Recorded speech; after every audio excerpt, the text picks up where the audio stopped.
Reactor online. Sensors online. Weapons online. All systems nominal.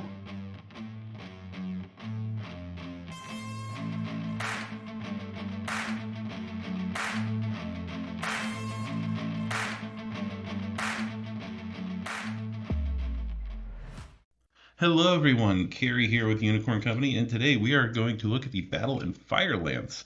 That's right, this comes with 4 tanks. Well, it depends on your definition of tank, as 2 of them are actually tanks, and 2 of them are what would be referred to as armored vehicles if you were in the military and trying to claim them as combat loss. Well, not combat losses, but stuff that you've destroyed in combat, because that's how certain countries made tank aces back in the 1940s.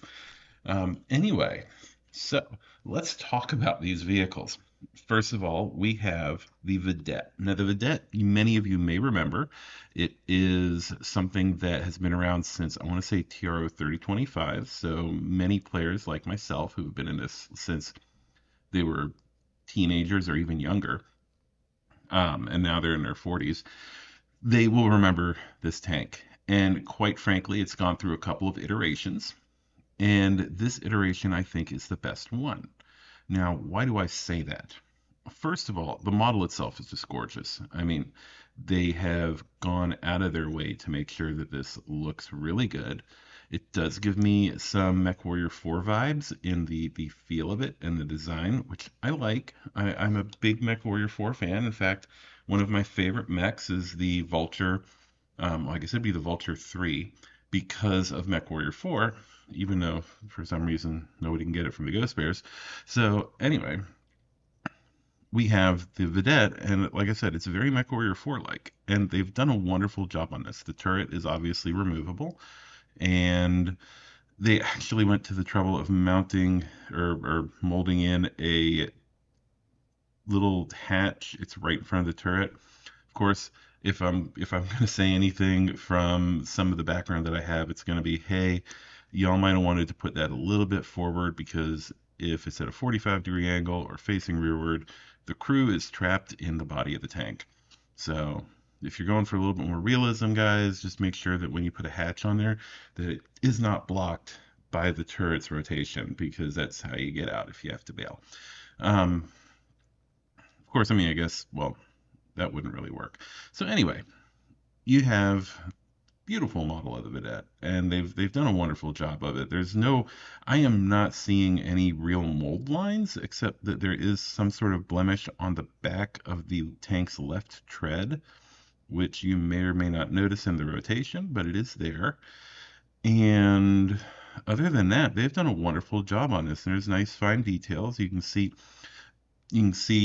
the windows. Now, okay, so this is something I've always had as a gripe about the Vedette, is that if you look at the main body of the tank, it looks like somebody took like a futuristic car, mounted a turret on the roof, and then mounted treads on it and like lifted the car. So that is essentially what you have here with that body.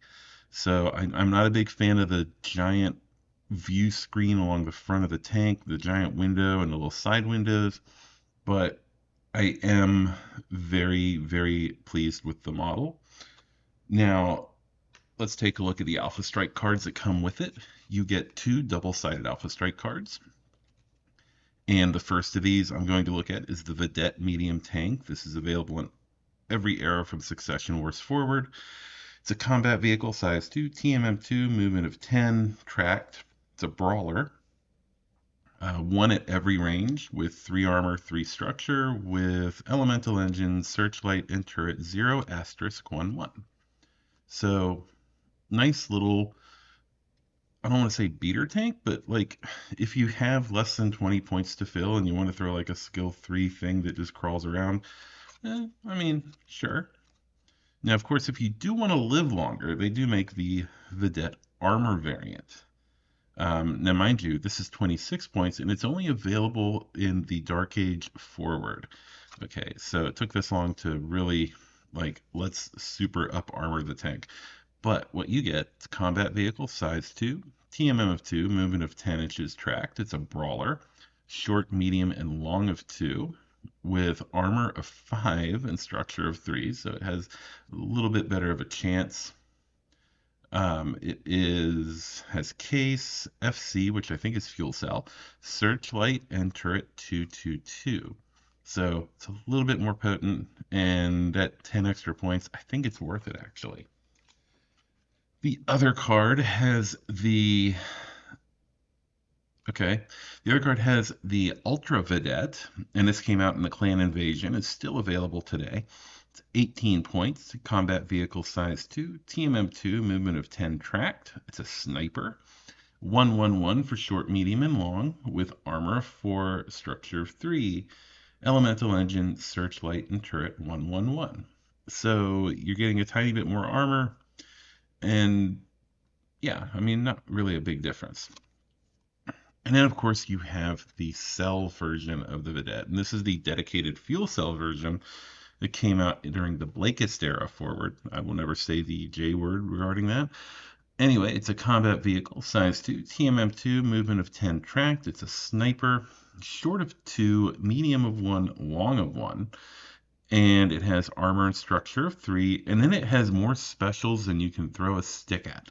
We've got anti-missile system, C3 slave, case, fuel cell, flak 111, mech headquarters, or mobile headquarters 1, rear 0 asterisk 0 asterisk nil, searchlight, turret 111, comma, flak 111. It costs 20 points and has every special I think you can possibly put onto a Vedette. Overall, it's an interesting design in Alpha Strike, and like I said, you get like the little beater, or if you want a little beater that's not gonna die as quickly, you can get the armor version later on. And it's a little interesting, especially when you get to the fuel cell one. Like, what the hell? Anyway, let's move on to the next tank in this box, and this would be the Manticore. Now, the Manticore I have a love-hate relationship with as well. And the reason for this is because of the, how do I say this nicely? The novelty of the design, yet the straightforward realism of the design. And I'm sure you're scratching your head as you're wondering, what the hell am I talking about? So, first of all, the single turret, a couple secondary weapons. I think it has a hull-mounted weapon as well. It's essentially a very basic tank. This would be like if you took a modern tank and threw a couple ATGMs on them. Now, what are we talking about with the hate part of this relationship? The Manticore, the front of the tank is a giant shot trap. Like, the entire front of this tank is literally just a giant shot trap. And the worst part is, on the cards, it looks like they're depicting that shot trap as windows. That's right. You have giant windows creating a shot trap on the front of the tank, which is just like, if they, I feel like if they ever make a negative trait regarding something like that, they just need to call it shot trap and give you an increased chance to critical vehicles, because yeah, that is bad. That's the entire front of the hull. It's right in the center too. Well, it goes across the whole thing, but it's right where you would aim to hit the hull from the front, which is where you're supposed to have the thickest armor. And I guess you put guys in there with the thickest heads so they can take the hit. Anyway, other than that, this is a beautifully detailed model. Looking at it, and I'm poking at it, looking all over. The only, let's see, yeah, it looks like there's a clip point on the back of the fender on the vehicle's left side. Looking for mold lines. Not seeing any mold lines. There's a tiny bit of one on the back of the right fender. And there's one on the right fender on the front going up towards the main body of the tank. It's barely there. You can feel it. You can't really, well, I guess under the right light you can see it. And it looks like they ran the other mold line along the edge of the outside of the left fender that runs down the entire side of the tank. So overall, I do like the model. Also the main weapon does have some burring on the end, which is normal. It's a thing. But yeah, all the missile pods are nicely detailed. You have a ton of detail on the tank, a few easily removable mold lines, and this will look amazing in anybody's collection and on anybody's tabletop. Now let's talk about the Manticore cards. You once again get two of them. They're double-sided. And we have here the Manticore Heavy Tank. This is 28 points, a combat vehicle, size 3, TMM1, movement of 8, tracked. It's short, medium of 3, long of 2. Armor is 6, structure is 3. Specials are indirect fire 1, searchlight, turret 232, and indirect fire 1. And it's available in every era.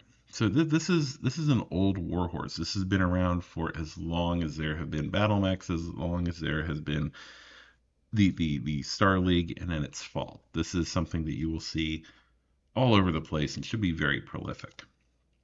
Next, we're going to look at the XL version of the Manticore. It doesn't mean extra large, but extra light, and that is 31 points. It's a combat vehicle, size 3, TMM1, movement of 8, tracked. It's a brawler, and that uses this increased available mass to bump up that firepower with a 442 for short, medium, and long.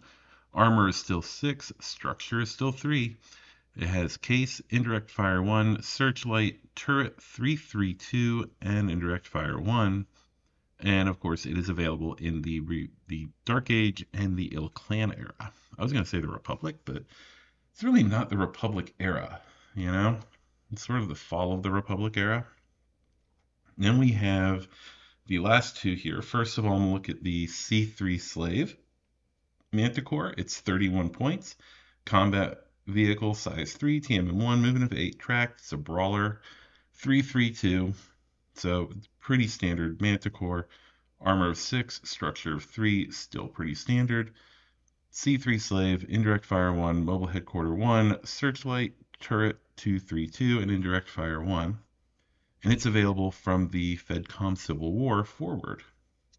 So, I wish C3 technology had made more of an impact in the universe, but that's something for another day. I should probably talk about that. The other one is the Heavy PPC Manticore. It is 30 points. Combat vehicle, size 3, TMM1, movement of 8, tracked. It's a sniper. Short, medium, and long of 3, with armor of 6, structure of 3. Specials are anti-missile system, indirect fire 0 asterisk, searchlight, turret 333, anti-missile system, and IF 0 asterisk, and it's available from the Lakist era forward. I almost forgot to call it that. Also, if I'm going to take any of the Manticores in a competitive tournament, it would be that one. Simply because it's super consistent. Like, you want consistency and you want redundancy. And that gives me all the consistency that I could ever need. Then we're going to talk about two vehicles that are one vehicle, which, yes, this is going to get interesting. We're going to talk about SRM Carriers and LRM Carriers. Now, I don't have all the cards with me. At least I don't. No, I should. I should have all the cards with me. So I have two double-sided SRM Carrier cards, two double-sided LRM Carrier cards, and I'm going to talk about both of these at the same time, sort of, kind of. So first thing I'm going to do is I'm going to pop off the turrets. All right. So I'm just looking at the hulls, and I have two hulls to look at the same time because I brought one of each with me. And looking at them, everything is pretty consistent between the two. So first of all, I want to say that I love this idea. So Catalyst, when they went and made the SRM Carrier and the LRM Carrier, they were like, why don't we just make it where you can have either or? So that's what they did. And what you ended up with was a universal hull and different turrets. Now, not only did they give you one turret, well, two SRM turrets and two LRM turrets.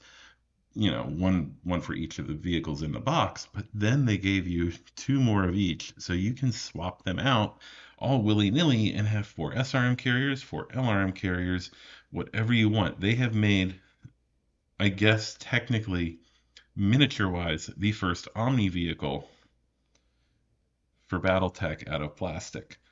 And while in universe it's not an Omni vehicle, it is a Omni vehicle as far as what it's actually physically capable of in real life. So overall, as far as the vehicles, the bodies, the base chassis, they look really good. And my little tiny military historian heart flutters when I see how,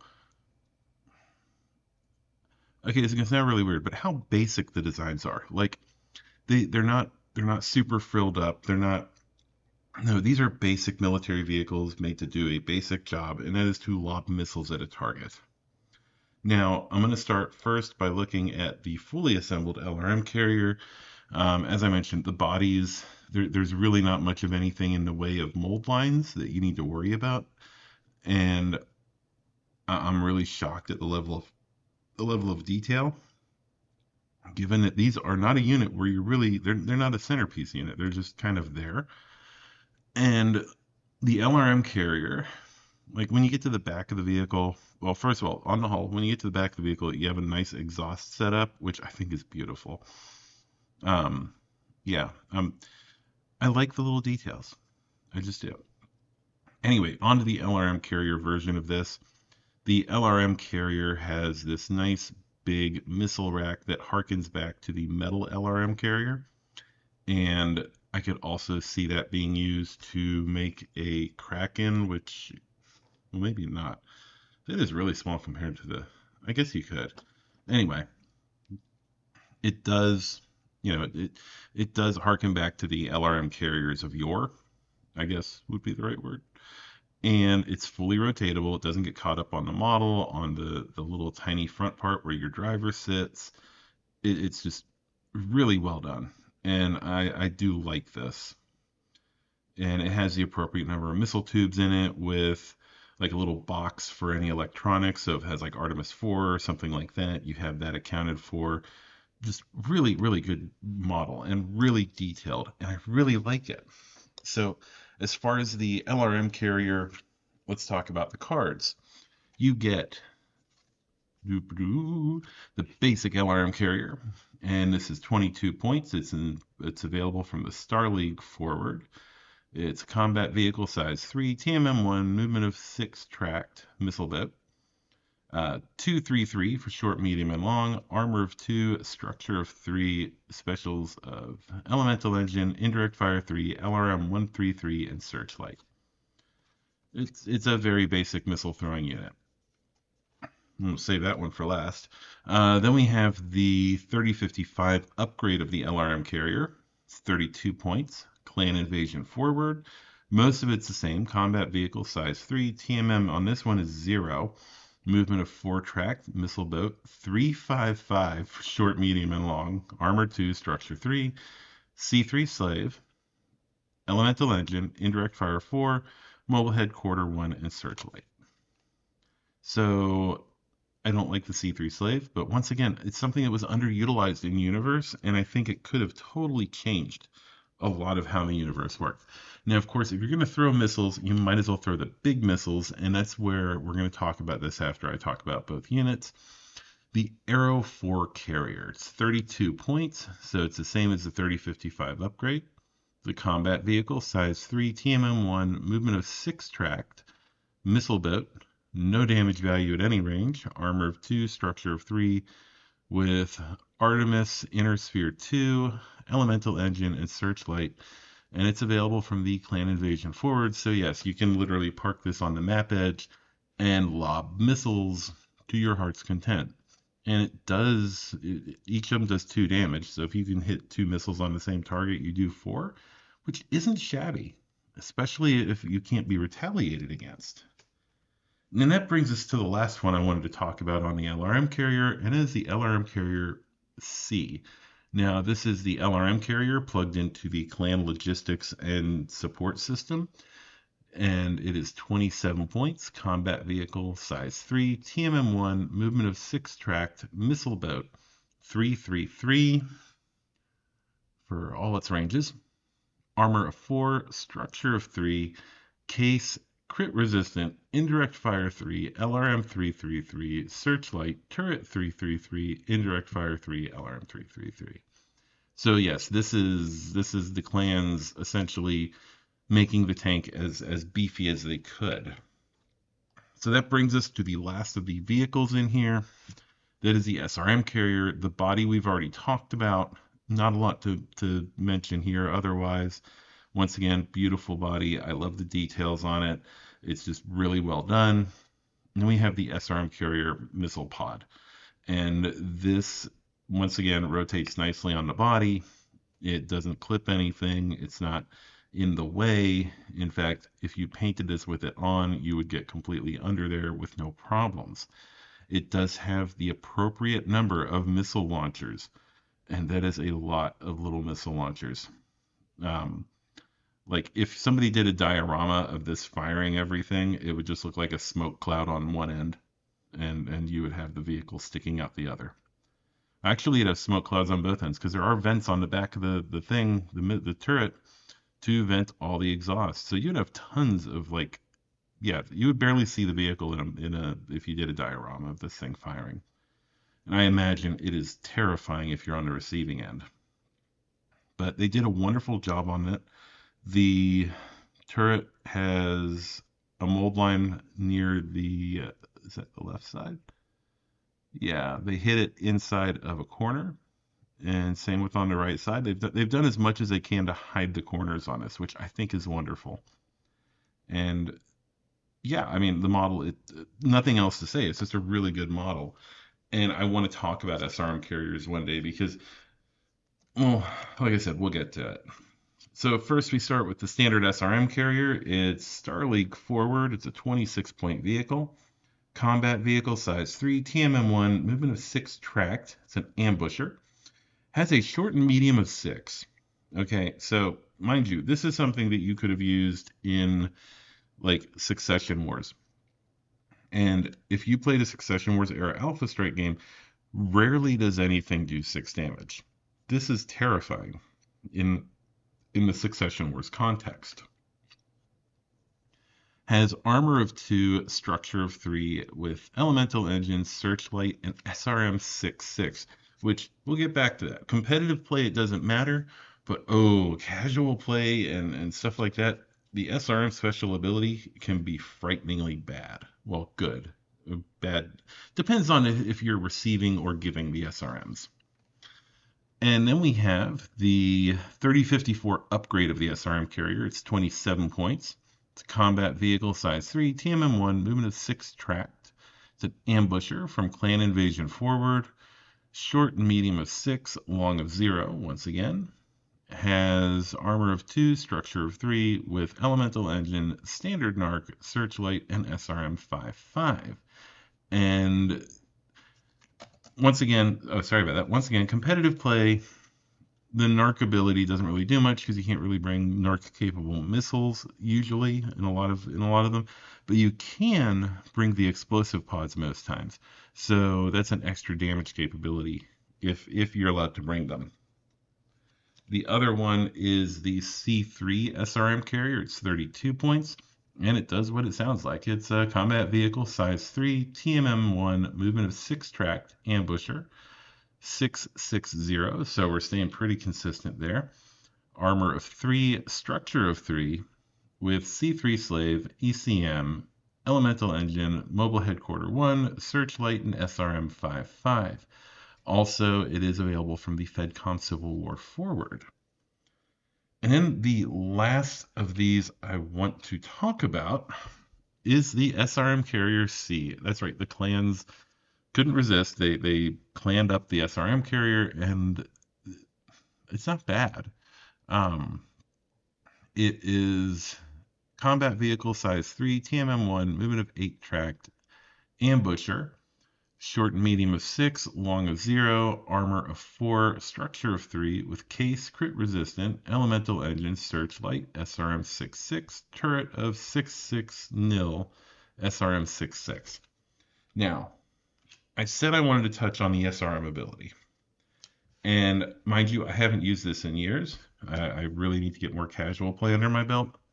But the SRM ability, you can take tandem charge warheads. And last time I checked, the way tandem charge warheads worked was you roll, you don't lose any of your damage capabilities. Like you can slap infernos on in an SRM carrier and you lose damage but gain the heat ability, essentially, with the SRMs. With tandem charge warheads, you keep the damage, but then if you hit, you roll on 2d6, and on an 8 up, you get to, I think it's an 8 up, you get to roll on the critical hit table. So it's terrifying because you literally suddenly have the ability to try to crit a target every turn without rolling a 12. And I think that is absolutely wonderful and amazing from a narrative game standpoint. But competitively, obviously, it's really hard to balance stuff like the tandem charge warheads or anything else like that. When you have to balance all of these things, it gets really hard. So one thing I forgot to mention in my original recording of this, and I'm splicing it in right now, I do apologize for how it just sort of hops in, but there are a number of weapon carrier designs in BattleTech that would fit very well on the SRM Carrier, LRM Carrier chassis. For example, like the AC Carrier. And I think it would be interesting if Catalyst were to release either just AC Carrier and other carrier turrets that you could mount onto these chassis. Or if they don't want to do that, this is once again another opportunity for the 3D printing community to go ahead and make these where you could snap them right in. Of course, I would be slightly worried about how brittle resin can be in this case, as there is probably a lot of torque that is applied to that connection between the ball and the turret as you remove it from the miniature.